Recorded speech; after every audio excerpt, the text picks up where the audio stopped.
नमस्ते दोस्तों, राधे राधे, जय श्री कृष्ण। कैसन बानी आप लोग? आशा करत ही आप लोग बहुत ही अच्छा होखब। रूबी लोकगीत में आप लोग का बहुत बहुत स्वागत बा।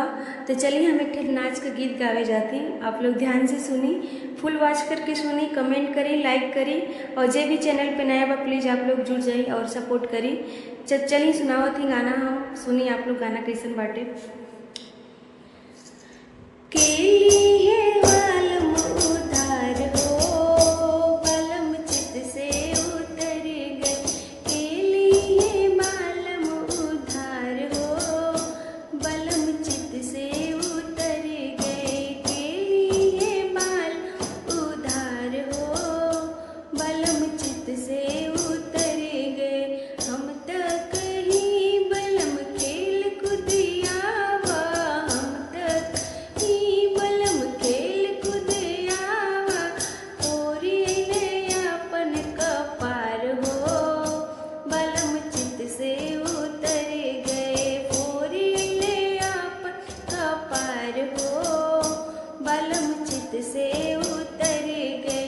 केली है बालम उधार हो, बलम चित से उतर गए। केली है बालम उधार हो, बलम चित से उतर गए।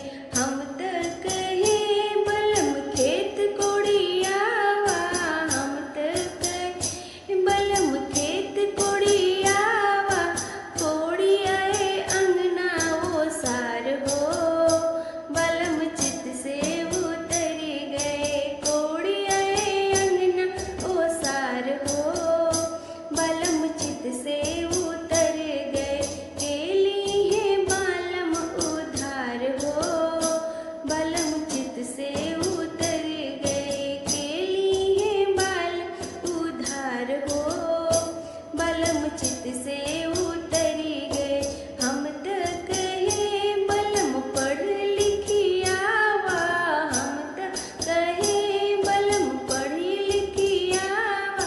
फारियाए कापी किताब हो, बलम चित से उतर गए। फाड़ियाए कापी किताब हो, बलम चित से उतर गए। केली है बाल उधार हो, बलम चित से उतर गए। केली है बाल उधार हो, बलम चित से उतर गए। हम तक है कपड़ा खरीदला, हम तक है शॉपिंग तू करेला।